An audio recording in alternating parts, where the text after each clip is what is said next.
29 পারা সূরা কলামের 42 নম্বর আয়াতে বাঁদিকের পৃষ্ঠার মিডল পয়েন্টের একটা লাইন উপরেতে কিয়ামতের দিন সবচাইতে অপমান তারা হবে। ইয়াউমা ইকশাফু আওসাকিউ ওয়া ইদউনা ইলাস সুজুদি ফালা ইয়াস্তাতিউন।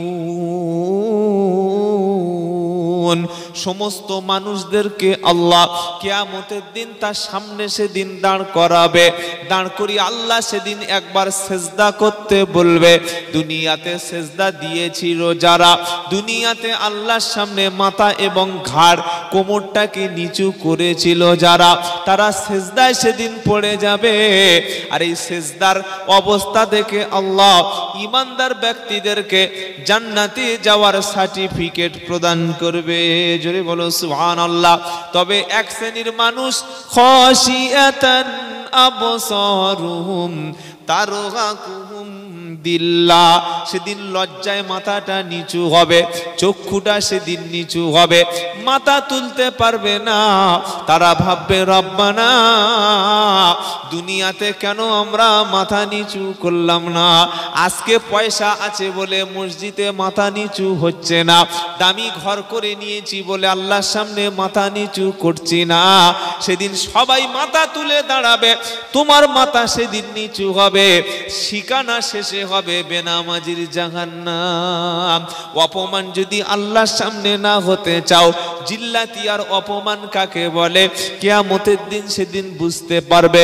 এই অপমান যদি আখিরাতে না হতে চাও, এখনো সময় আছে। ওযু করে ভালো কাপড় পরে দিনে 5 বারও আল্লাহর সামনে দাঁড়িয়ে যাও। যাবো ইনশাআল্লাহ? ইনশাআল্লাহ তো বলেন না। ইনশাআল্লাহ বললে তো আর কারোর অ্যাকাউন্ট থেকে টাকা মাইনাস হবে না ভাই। যদি অপমান না হতে হয় তাহলে তৈরি হন। কেউ যদি মনে করে হুজুর কিসের অপমান, আমার তো ইমাম সাহেব আছে, মরে যাওয়ার 40 দিন পরে 40,000 টাকার গরু জবাই হবে, 250 লোক খাবে, 2 কেজি দানা এনে 1,24,000 বার কলেমা শরীফ পড়বো, ওতেই আল্লাহ আমাকে জান্নাত একটা দিয়ে দেবে। জোরে বলুন সুবহানাল্লাহ। সুবহানাল্লাহ হচ্ছে তাই তো? যে সারা বছর পড়েনি, পরীক্ষাও দেয়নি, নামও রেজিস্ট্রেশনে আসেনি, এই হতভাগাকে কোনো মন্ত্রী সুপারিশ করলে কি চান্স পাবে? হবে? Not allow. কি বলছেন বলেন? অনেক বেনামাজির ধারণা নামাজ না পড়লে কি হবে, আমারও ঈমান কখনো নষ্ট হয় না। বিয়ে না করে ছেলে দাবি করা যেমন বোকামি, নামাজ না পড়ে ঠিক ঈমানদার দাবি করা তেমনটা হারামি। কথা বুঝেছেন না বোঝেন নাই? বিয়ে করেনি বললে আমি ছেলের বাপ, কোথায় পেয়েছে? ওইভাবে হয়েছে। কোন ভাবে? যেভাবে হয়। এটা হালাল না হারাম? কথা বলেন। ছেলে হবে, ফুটফুটে মাল হবে, সিজারের মাল হবে, কিন্তু ওটা হালাল হবে না, হারাম হবে। কথা বুঝেছেন বাবাজি? বিয়ে করে বৈধ সন্তানকে লুকিয়ে রাখতে হয় না, আর বিয়ে না করে অবৈধ সন্তানকে পাড়ায় মুখ দেখানো যাবে না।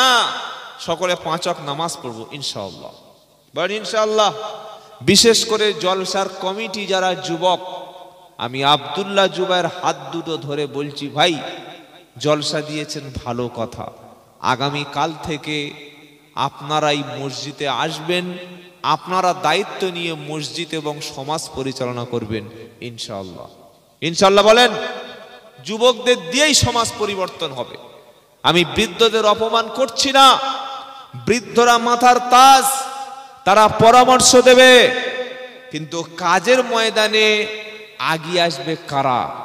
যুবকেরা। নবী যুবকদের ভালোবাসতেন। বলুন সুবহানাল্লাহ। এইবার আমার মূল বক্তব্যে ফিরে যাই। বক্তব্যটা কি? আল্লাহ তাআলা পবিত্র কোরআনে একটা সূরা দিয়েছেন। 114টা সূরা আছে না কোরআন শরীফে? আছে না নেই? আছে।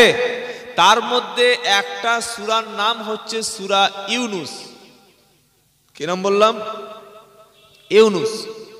নবীদের নামে অনেক সূরা আছে, যেমন সূরা ইউসুফ, সূরা ইউনুস। ইউনুস বলে নবী ছিল না? ছিল।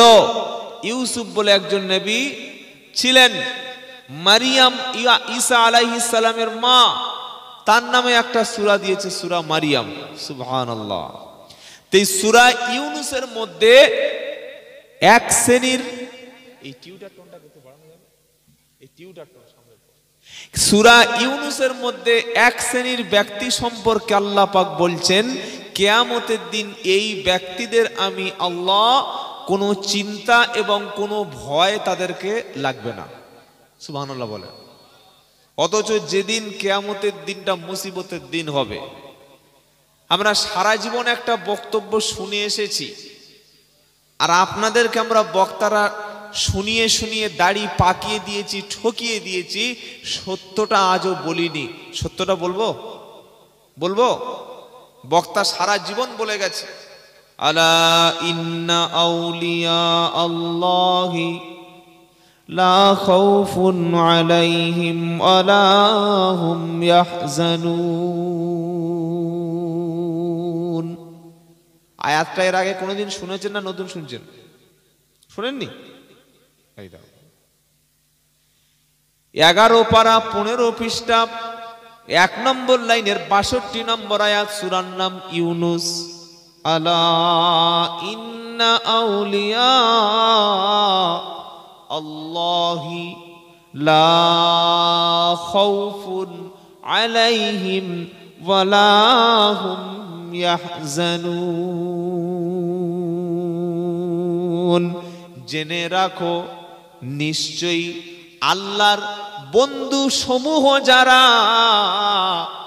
দুনিয়াতে তাদের কোনো ভয় নাই, আখিরাতে তাদের কোনো চিন্তা নাই। জুড়ে বলেন।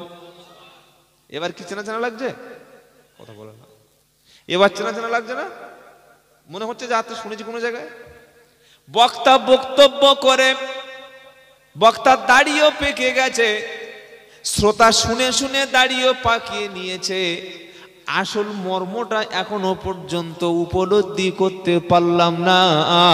বক্তা বলেছে, নিশ্চয়ই জেনে রাখো, আল্লাহর ওলি যারা, বন্ধু যারা, তাদের কোনো ভয় নাই, তাদের কোনো চিন্তা নাই। জোরে বলেন। এই বক্তব্য শুনেছেন তো? এইবার প্রশ্ন হচ্ছে এই জায়গায়, সূরা ইউনুসের 62 নম্বর আয়াতে আল্লাহ পাক বলছে, আল্লাহর ওলি যারা, আল্লাহর বন্ধু যারা, তাদের কোনো ভয় নাই, তাদের কোনো চিন্তা নাই। কিন্তু আল্লাহর বন্ধু কারা, এটা আজও পর্যন্ত আমাদের জানা নাই। শোনার দরকার আছে না? নাই? হ্যাঁ না, বলেন না। আল্লাহর বন্ধু কারা, এটা তার পরের বাক্যে আল্লাহ পাক শোনাচ্ছে, আল্লাযীনা আমানু ওয়া কানু ইয়াত্তাকুন। আল্লাহর বন্ধু হলো তারা, আল্লাহর উপরে ঈমান এনেছে যারা, ঈমান আনার পরে পরেজগার খোদাভীরু মুত্তাকি হয়েছে যারা। আল্লাহর ওলি হলো তারা। জুড়ে বলুন। তাদের উপকার সুসংবাদটা কি? তো লাহুমুল বুশরা ফিল হায়াতিদ দুনিয়া ওয়া ফিল আখিরা লা তাবদীলা লিকালিমাতিল্লাহ যালিকা হুয়াল ফাউজুল আযীম। দুনিয়ায় তাদের জন্য সুসংবাদ, আখিরাতে ওলিদের জন্য রয়েছে সুসংবাদ। সুবহানাল্লাহ। এটা হচ্ছে আয়াতের শব্দের ব্যাখ্যা। এবার মূল ব্যাখ্যায় চলুন। সারা জীবন শুনে এসেছি ভাই, ওলিদের কোনো চিন্তা নাই, ওলিদের কোনো ভয় নাই। বক্তাও বলেছে, শ্রোতাও মারহাবা দিয়ে প্যান্ডেল গরম করে দিয়েছে। বক্তা বক্তার জায়গায় ঠিক, কোরআন কোরআনের জায়গায় ঠিক, কিন্তু কয়েকটা জায়গায় হয়ে গেছে মিস্টেক। শুনছেন কি কি মিস্টেক? নাম্বার 1, আমাদের সমাজে ওলি কারা জানার দরকার আছে। হ্যাঁ না বলেন? ওলি কারা, পীর কারা, আল্লাহর পিয়ারা কারা? আমরা মনে করি ওলি হওয়ার জন্যে নির্দিষ্ট একটা বংশে জন্ম নিতে হয়। কিছু বুঝতে পারছেন? হয় সিদ্দিক, নয় কুরাইশ, নয় পাঠান, নয় শেখ, নয় মাদানি, নয় হাশেমি, নয় কাশেমি, নয় মাজাহিরি, তাই তো, নয় দেওবন্দি, নয় ফুরফুরাবি, এরকম নির্দিষ্ট কোন একটা গোত্রের জন্ম নিতে হয়। কিন্তু আল্লাহ পাক বলছেন আল্লাহর ওলি কারা, এই তাফসিরটা করছেন তাফসিরে ইবনে কাসির।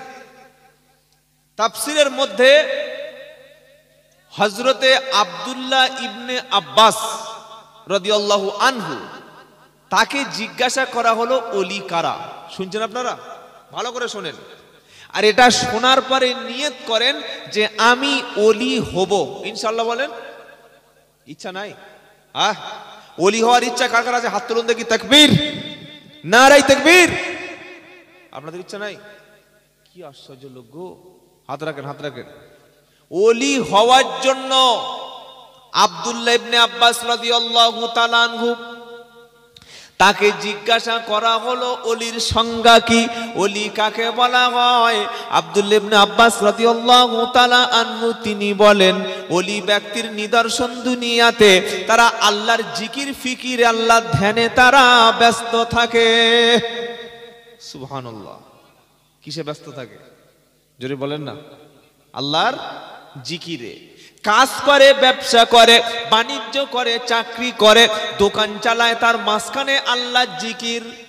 বলে না ওলি হলো তারা রিজালুল্লাহ তুলহিহিম তিজারাতু ওয়ালা বাইউন আও যিকরিল্লাহ ওয়া ইকামিস সালাতি ওয়া ইতাইজ যাকাতি ইয়াখাফুনা ইয়াওমান তাতাকাল্লাবু ফিহিল কুলুব ওয়াল আবসার। 18 পারা সূরা নূরের 37 নম্বর আয়াতে প্রথম নম্বর লাইনেতে আল্লাহ পাক শোনাচ্ছে, রিজালুল্লাহ তুলহিহিম তিজারাতু ওয়ালা বাইউন আও যিকরিল্লাহ। ওই সমস্ত লোকেরা কাজকর্ম, ব্যবসা বাণিজ্য, চাকরি বাকরি, লেনদেন, যাদেরকে আল্লাহ জিকির থেকে, নামাজ থেকে কখনো বিরত রাখে না। একবার জোরে বলুন সুবহানাল্লাহ। নামাজের সময় নামাজ, ব্যবসা কখনো তাদেরকে নামাজে বাধা দেয় না, চাকরি বাকরি কখনো তাদেরকে আল্লাহ জিকির থেকে তাদেরকে কখনো দূরে রাখে না। আল্লাহ জিকির থেকে তারা কখনো গাফেল হয় না, তারা আল্লাহকে দেখে ভয় করে। এই সমস্ত মানুষের জন্য আল্লাহ পাক শোনাচ্ছে, আল্লাহু ইয়ারযুকু মাইয়াশাউ বিগাইরি হিসাব। আল্লাহ তাদের জন্য বেহিসাব রিজকের ব্যবস্থা করে রেখেছে।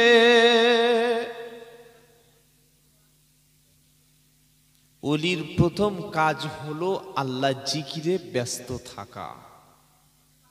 কিসে ব্যস্ত থাকা? আল্লাহর স্মরণ, আল্লাহর জিকির। আল্লাহকে চিনেছে যে ব্যক্তি, আল্লাহকে চিনেছে গোটা পৃথিবী তাকে চিনবে। যে ব্যক্তি আল্লাহকে চিনতে পারলো না, গোটা পৃথিবী তার দিকে ফিরে, জোরে বলো, তাকাবে না। কোন মানুষ কখন জনপ্রিয় হয় জানেন? পৃথিবীর সমস্ত নেককার মানুষ মানুষকে কখন ভালোবাসে জানেন? নেককারকে। আল্লাহ নবী সাল্লাল্লাহু তাআলা আলাইহি ওয়াসাল্লাম বলেন,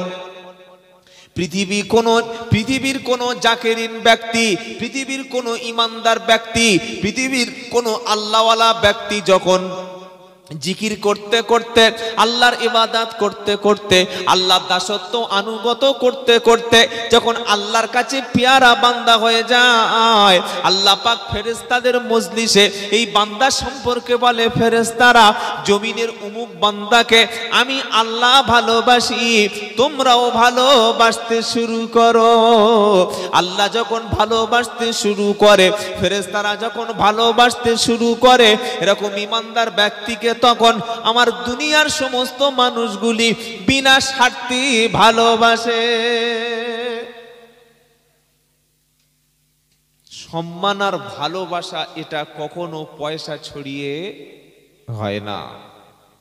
কথা মনে থাকবে ইনশাআল্লাহ। মানুষ আলেমদেরকে মোহাব্বত করে, ভালোবাসে, অথচ আলেমদের কাছে তো কিছু পাওয়া যায় না ভাই। পাওয়া যায়? না দিতে পারছে ঘর, না দিতে পারছে চাকরি, না দিতে পারছে আপনার কিছু। আলেমদেরকে মানুষ পাগলের মতো ভালোবাসে কেন? আল্লাহ পাওয়ার জন্যে। সুবহানাল্লাহ। আল্লাহ ওয়ালা হওয়ার জন্যে, অন্য কোনো উদ্দেশ্য নাই। কোন উদ্দেশ্য নাকি না। গ্রামের প্রধান সম্মানে অনারেবল, কিন্তু একজন যোগ্য ইমাম যে সম্মান পায় সেই সম্মান প্রধান সাহেব, এমএলএ সাহেব পান না। এমএলএ বক্তব্য করতে গিয়ে ডান দিকে পুলিশ থাকে, বাম দিকে পুলিশ থাকে, সামনে গার্ড থাকে। এই বক্তব্যের মাঝে উল্টো পাল্টা বললে মাঝে মাঝে জুতো খাওয়ার ভয় আছে না নাই? আছে না? কিন্তু ইমাম সাহেব জুমার দিন যখন কথা বলে মানুষ মাথা নিচু করে শোনে। ইমাম সাহেবের খুতবার সময় কথা বলা দূরের কথা, কেউ যদি বলে চুপ, এই কথাটাও বলা হারাম। সুবহানাল্লাহ বলতে ইচ্ছা করলো না? কত সম্মান আল্লাহ আলেমকে দিয়েছে। সুবহানাল্লাহ। তো আল্লাহ পাক যখন কোন মানুষকে আসমানে ফেরেশতাদের মজলিসে ভালোবাসতে শুরু করে, দুনিয়ার মানুষ তখন সেই ব্যক্তিকে ভালোবাসতে শুরু করে। সুবহানাল্লাহ বলে। অনেকে বলবেন তাহলে নরেন্দ্র মোদীকে আল্লাহ ভালোবাসে, বলবে না? কথা বলে না? বলবে না? বলবে না? তাহলে ফেরাউন তো জনপ্রিয় ছিল, তাকেও লোক ভালোবাসে। এই বাংলাদেশের যে হাসিনা, গতকাল বাংলাদেশে ভোট হয়ে গেল ভাই, হয় নাই? আপনারা খবর রাখেননি? মানে একাই যা করছে পুরো দেশটা তাই মানতে বাধ্য। হাসিনা ছাড়া বাংলাদেশে আর কেউ নাই, যা করবে ওই একা। তো অনেকে তার ভক্ত আছে, তার মানে কি আল্লাহ হাসিনাকে ভালোবাসে? আল্লাহ নরেন্দ্র মোদীকে খুব ভালোবাসে। অনেকে তাহলে বলবেন, এই তো আপনি বললেন যে হুজুর পৃথিবীর মানুষ তার ভালোবাসছে, মানে আল্লাহ ভালোবাসছে। আমি শুনিয়েছি আল্লাহওয়ালা খোদাভীরু ব্যক্তি, ওলামায়ে কেরাম খোদাভীরু মুত্তাকি ব্যক্তি, ঈমানওয়ালা যখন কাউকে ভালোবাসবে, বেঈমান মুশরিকদের কথা না, আল্লাহওয়ালা ব্যক্তিকে যখন কেউ ভালোবাসবে, প্রথমে আসমান থেকে আল্লাহ ফেরেশতাদের মজলিসে তাকে ভালোবাসার ঘোষণা দিয়ে দেন। বলুন সুবহানাল্লাহ। এটা কারা? আল্লাহ জিকিরকারী ব্যক্তি। এবার আল্লাহ নবী সাল্লাল্লাহু আলাইহি সাল্লামকে জিজ্ঞাসা করা হচ্ছে, নবীকে ওলি কারা? প্রথমে সাহাবাকে জিজ্ঞাসা করা হলো, এবার কাকে জিজ্ঞাসা করা হচ্ছে? নবীকে, যে ওলি কারা? আল্লাহ নবী সাল্লাল্লাহু আলাইহি সাল্লাম বললেন, ওলি বান্দা সারাক্ষণ সর্বদা আল্লাহর জিকিরে মশগুল থাকিবে। সুবহানাল্লাহ। কাজ করবে, ব্যবসা করবে, বাণিজ্য করবে, নামাজ থেকে যখন ফারিগ হয়ে যাবে, ফাইদা কুদিয়াতিস সালাতু ফান্তাশিদু ফিল আরদ ওয়াবতাগু মিন ফাদলিল্লাহ ওয়াযকুরুল্লাহা কাসীরাল লাআল্লাকুম তুফলিহুন। 28 পারা সূরা জুমা 10 নম্বর আয়াত 9 নম্বর আয়াতে আল্লাহ পাক শোনাচ্ছে, যখন নামাজটা হয়ে গেল, সালাম ফিরিয়ে দেওয়া হলো, মানে নামাজ কমপ্লিট হয়ে গেল, তুমি জমিনেতে ছড়িয়ে পড়ো, জমিনেতে তুমি চাকরি করো, ব্যবসা করো, বাণিজ্য করো। নামাজ যখন হয়ে গেল, আমি আল্লাহ তোমার জন্য জমিনে হালাল রুজি ছড়িয়ে রেখেছি, হালাল রুজির বন্দোবস্ত করেছি। হালাল রুজি তুমি অন্বেষণ করো, আর হালাল রুজি অন্বেষণ করতে গিয়ে জানো তুমি আমার জিকির থেকে কখনো ভুলে যেও না। কাজের ফাঁকে আল্লাহ জিকির। সুবহানাল্লাহ। হাত চলবে কাজে, জিকির করবে জিহবা আল্লাহর, চোখ চলবে কাজে, জিহবা জিকির করবে আল্লাহর, পা চলবে ড্রাইভিং এর জায়গায়, জিহবা চলবে তখন আল্লাহ স্মরণে, রাস্তায় কাজ হবে, জিহবা আল্লাহ স্মরণ করবে।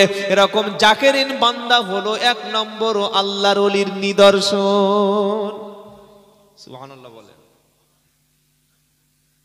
যার কাছে বসলে কখনো জিকিরের কথা শেখায় না, যার কাছে বসলে কোরআনের আয়াত শেখানোর কোনো কথা যার মুখে নাই, যে মজলিসে বসলে আল্লাহ জিকির আল্লাহর কথা স্মরণে হয় না, যে মজলিসে বসলে জাহান্নামের কথা কখনো মনে পড়ে না, যে মজলিসে বসলে জান্নাতের কথা মনে পড়ে না, যে মজলিসে বসলে অন্তরটা নরম হয় না, যে মজলিসে বসলে কখনো কোনোদিন আখিরাতের কোনো শব্দ সেখানে উচ্চারণ হয় না।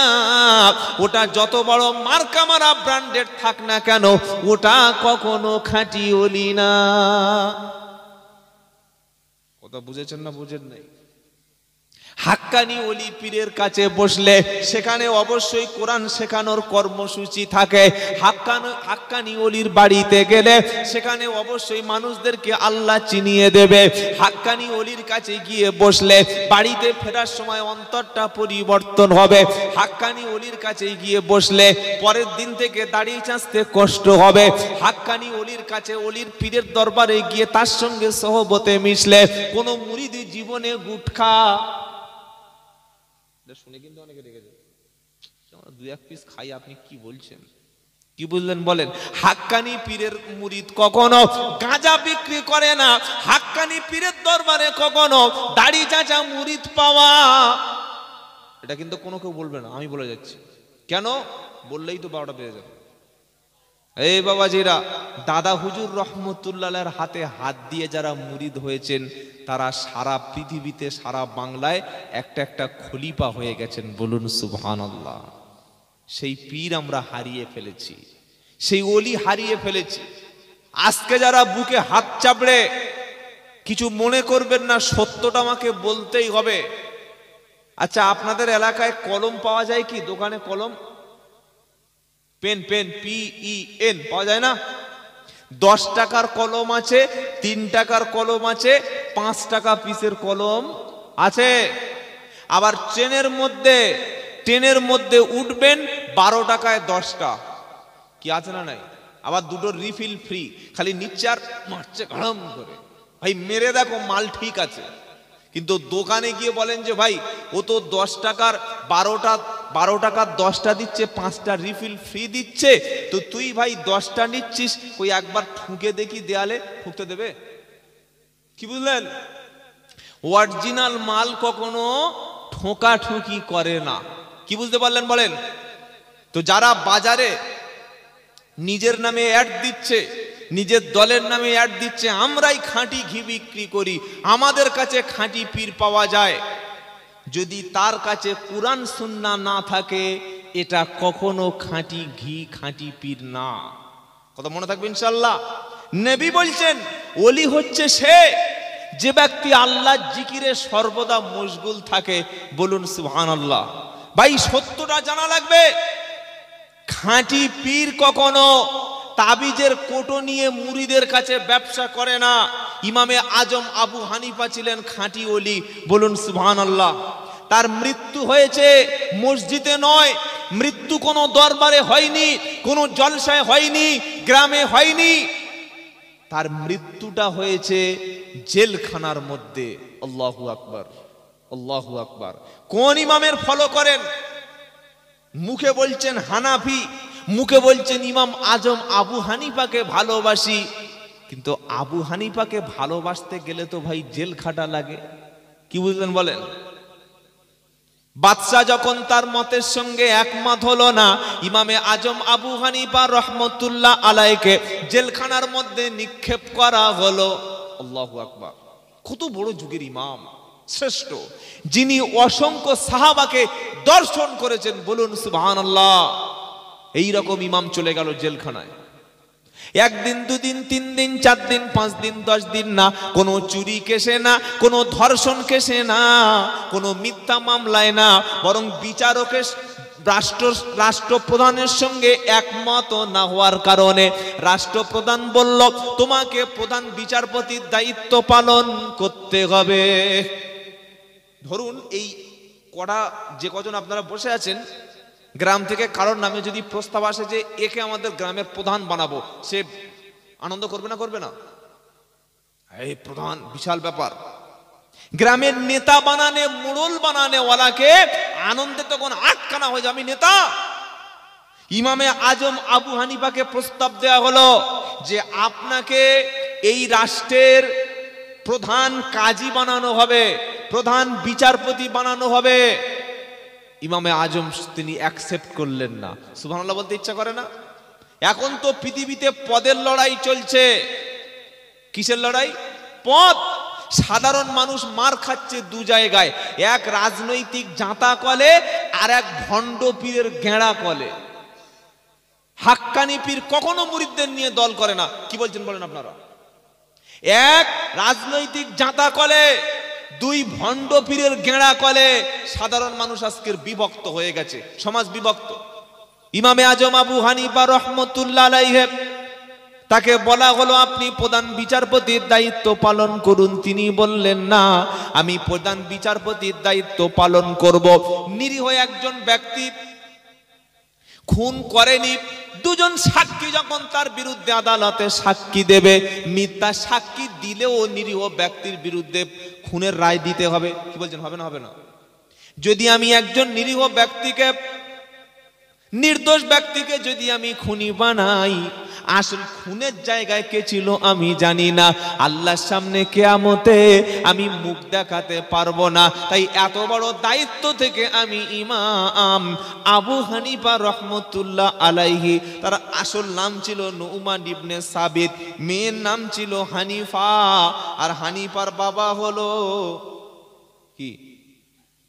হানিফার বাবা কি? আবু হানিফা, জানেন না? আসল নাম হলো নুমান ইবনে সাবিত। তিনি বলল, প্রধান বিচারপতির দায়িত্ব আমি পালন করতে পারবো না। এটাই ছিল আসল হানাফিদের নমুনা। পদের জন্য, দরবারের জন্য, বিশাল বড় নামের জন্য কখনো মারামারিতে লিপ্ত হয় না। এটা খাঁটি মুমিনের ছিল নমুনা। জোরে বলো সুবহানাল্লাহ। আল্লাহর নবী পাক সাল্লাল্লাহু আলাইহি সাল্লাম বলল, ওলি হলো সে আল্লাহর জিকিরে সর্বদা মশগুল থাকে, কখনো মানুষের গীবত করে না, কখনো মানুষকে কাফের বলে ফতোয়া দেয় না, কখনো মানুষকে জাহান্নামের রাস্তা দেখায় না, বরং নিজের জমি জায়গা বিক্রি করে মানুষকে দ্বীন ইসলাম শিক্ষা দেয়, নিজের জমি জায়গা বিক্রি করে সমাজে মাদ্রাসা প্রতিষ্ঠা করে, নিজের অর্থের দিকে তাকায় না, জনগণকে সঠিক পথ দেখায় যারা, খাঁটি ওলি খাঁটি পীর হলো তারা। সুবহানাল্লাহ। তো আল্লাহ পাক শোনাচ্ছে, শোনো, আমার ওলিদের কোনো ভয় নাই। যখন বক্তা চোখ বুজিয়ে বলেছে ওলিদের কোনো ভয় নাই, আপনাদের ঠকাবো না ইনশাআল্লাহ, খেয়েছি, পয়সাও কিছু পেয়েছি আর পাবো, ঠকিয়ে গেলে মার আমাকে খেতে হবে। যখন বক্তা বলেছে ওলিদের ভয় নাই, তখন সাধারণ জনগণ লাভ দিয়ে নারাই তাকবীর ঠেলে উঠেছে। আরে ভাই, বক্তা কি বলছে আগে সত্যটা শোন, পুরো বাক্যটা কমপ্লিট করতে দে। বক্তা বলছে ওলিদের কোনো ভয় নাই, কিন্তু সাধারণ মানুষ তোমার কি হবে সে বিষয়ে তোমার তো কোনো জ্ঞান নাই। কিছু বলেছে সাধারণ মানুষ সম্পর্কে? বলেনি। আল্লাহ এবার আসল কথাটা বলে দিচ্ছে, শোনো, ওলি কারা, ওলিদের ভয় নাই কেন বলেছে? আল্লাহর নবী বললেন, কিয়ামতের দিন এক শ্রেণীর মানুষ তারা নবী এবং শহীদদের থেকে বেশি সম্মানের অধিকারী হবে। সুবহানাল্লাহ। আজকের পড়ে এসে আপনাকে বলছি, না পড়ে শুনে কথা ইনশাআল্লাহ ওলামার অন্তত বলে না। নবীরা জিজ্ঞাসা করবে, আল্লাহ এরা কারা? শহীদ এবং নবীদের চাইতে সম্মান যাদের বেশি, এরা কারা? আল্লাহ পাক বলবেন, এরা হলো তারা যারা শুধুমাত্র আল্লাহ পাওয়ার জন্য, আল্লাহর কাছাকাছি পৌঁছানোর জন্য আল্লাহ ওয়ালাদের ভালোবাসতো। না ছিল বংশের সঙ্গে কোনো সম্পর্ক, না ছিল মালের সঙ্গে কোনো সম্পর্ক, আল্লাহ পাওয়ার জন্য একে অপরকে ভালোবাসতো যারা, আল্লাহর পক্ষ থেকে নূরের মিম্বারে বসে যাবে তারা। জোরে বলো সুবহানাল্লাহ। তাদেরকে আল্লাহ নূর দেবে, তাদের চেহারা দেখে নবী এবং শহীদগুলো সেদিন তারা আশঙ্কা করবে যে এত সম্মান কারা পেল। সেদিন এই ওলি ব্যক্তির আখিরাতে কোনো ভয় কিংবা চিন্তা সেদিন থাকবে না। জোরে বলো সুবহানাল্লাহ। অথচ প্রত্যেকটা মানুষ সেদিন চিন্তা করবে না, করবে না? খুশান আবসারুহুম, আল্লাহ পাক শোনাচ্ছে, ইয়াউমা তারাউনাহা তাদখালু কুল্লু মুরদিআতিন। এবার সাধারণ মানুষের অবস্থাটা কি হবে আর আল্লাহর খাস বিশেষ ওলিদের অবস্থা কি হবে, এ দুটো আপনাকে শোনাচ্ছি। বেশি গরম পানি কোথায় গেল? সাধারণ মানুষের অবস্থা আমাদের কি হবে বলবো, শুনবেন তো আপনারা? ইয়াউমা তারাউনাহা তাদখালু কুল্লু মুরদিআতিন আম্মা আরদাআত ওয়া তাদাউ কুল্লু দা ذات حمل حملها وترى الناس سكارى وما هم بسكارى ولكن عذاب الله شديد 17 পারা সূরার নাম সূরা হজ একদম প্রথম লাইনের দ্বিতীয় নম্বর আয়াতে আল্লাহ পাক শোনাচ্ছে ইয়াউমা তারাউনাহা তাদখালু কুল্লু মুরদিআতিন আম্মা আরদাআত ওয়া তাদাউ কুল্লু দাতি হামলিন হামলা